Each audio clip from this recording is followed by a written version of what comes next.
So hello guys, ayan, good morning. Ngayon marahil nakikita nyo guys ang lalagyanan dahil ngayon guys ay mangunguha kami ng okra ni Palangga. Tingnan mo, marami kami guys dito, may garden kami dito sa likod.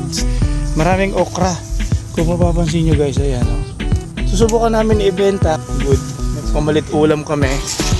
Makita nyo, ang lalaki Kita nyo, diba?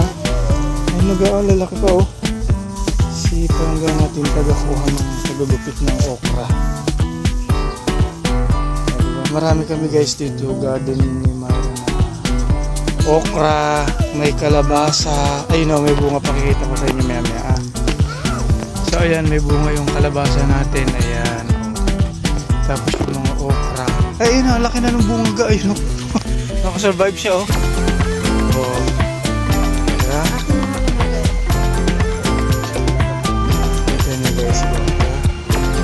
Nilagyan namin ng siit.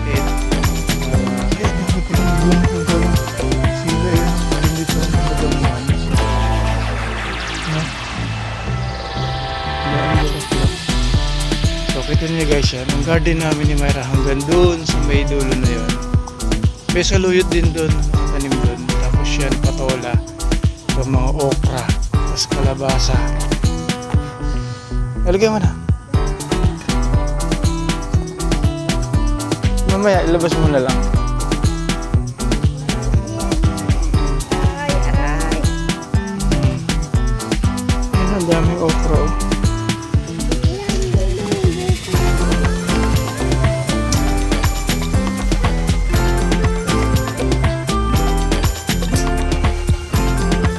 Ang kapit talaga ng okra. Sa tingin ko may 1 kilo siguro.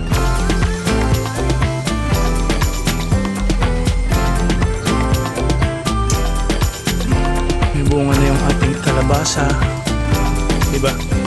May kalabasa rito, yun pa, may bunga na yun, may bulaklak na rin. Tapos ayun, ang galing dito, tapos andyan yung mga sili, sa sili hindi na kami bibili, actually guys, hindi na kami bumibili ng gulay dito. Lagi kaming sa tanim lang sa paligid. Kung bibili na kami ng ulam siguro, karne, isda, yan. Pero pagka gulay, mostly guys, hindi. Pero madalang kami bumibili.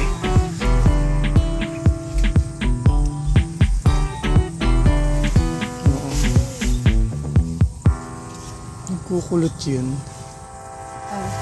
Yun Kaya. So ayun na guys, ito na yung ating nakuhang okra. Titignan natin kung ilang kilo to ay nalaglag pa. Meron pa doon. Bibenta namin to. Palit ulam lang palit ulam. So ito na guys yung ating okrang nakuha doon sa ating garden. Ang gagawin natin ay di-deliver natin doon kay Ate Belen. Shout out kay Ate Belen. Ayan, palit ulam tayo. Okra sa'yo, ulam sa akin. Di ba? Makakasave kami ng umagahan ngayon. So tara na guys, panoodin na natin. Let's go!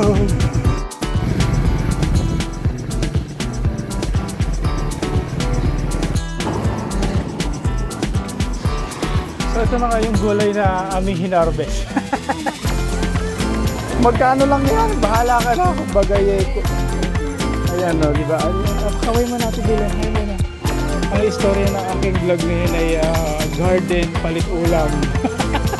Palit ulam. Magkano ba yan? Magkano bang ngayon? Kilohin mo nga Ate Belen, wala pang kilo yan Ano mag-ilang kilo? Hindi ko na titingnan ko ilang kilo. 3/4. Kahit itlog lang yan. Okay. Palit ulam lang yan, itlog. Diba yan guys ang buhay natin sa haban lang. Diba Ate Belen? Laban lang. Yes, diba? Ako mo, tingnan mo. Marami akong problema. Ang dami kong problema. Pero, sige lang, okay lang. Okay na yan. Hindi!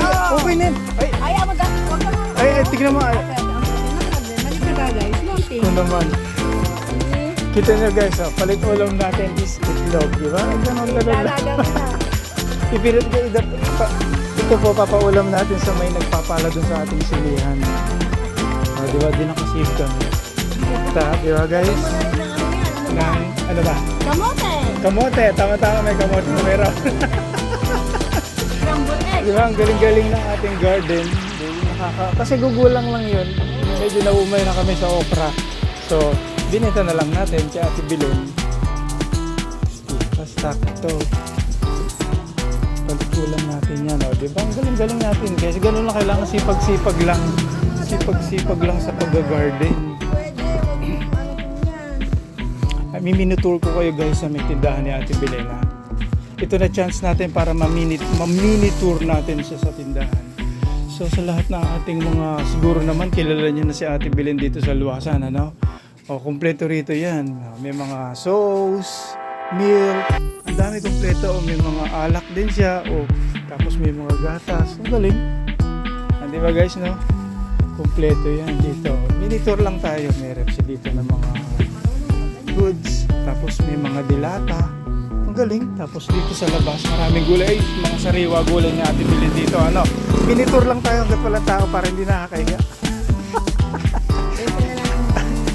Ito pa. Tapos ayan, may mga repolyo. Tapos dito, kita niyo yung talbos ng kamote niya. Fresh na fresh yan. O, di ba? Ang galing mo, may mga patista. Kompleto talagang grocery na grocery ang datingan. Ang dagdag ko, sabi siguro ng tindera ni Ate Bilen. Di ba, Mitch? Ay ka muna ate kasi. O, ayan o. Kuha na i-expose natin si ate. O, ayan. Kailangan lang Ate Bilen, madagdag mo. Ayan, tapos may malagkit. Shoutout sa ating mga followers. Puntahan nyo na lahat ni Ate Bilen dito. Dahil fresh na fresh yan. Lahat ng pamilya niya dito bago. Diba? So paano guys, uwi na tayo. Paalam na Ate Bilen, babay na. So ayan, nandito na tayo guys sa may bahay. Ayan, kita-kita nyo naman guys, di ba? Palit ulam, okra. Di ba? Meron tayo ditong itlog, meron tayong tuyo. Galing-galing ano, nakakon tayo, nakapalit tayo dun sa ating mini garden sa likod ng ulam umagahan ngayon. Hindi na kami bibili ngayon ng ulam, ng pangumagahan. Hindi na kami gumastos, di ba? Ganun talaga guys, di ba? Sipag-sipag lang. Kaya nga sipag-sipag lang daw natin ang hilig magtatanim dito sa bakuran. So, kinabangan namin, may ulam na kami. May pang-ulam pa rin sa gulay, di ba? May ulam na kaming nabibili, napalit ulam sa may okra. Meron pa kami nauulat din na okra. Galing-galing talaga. So paano guys, dito na natin dahil magpapakain na po dun sa mga katrabaho doon. So ito papakain natin. Let's go guys. Bye-bye guys. Maraming salamat. Paalam. Thank you so much for watching. And shout out kay Ate Bilen sa ating mini tour sa kanyang tindahan. Thank you.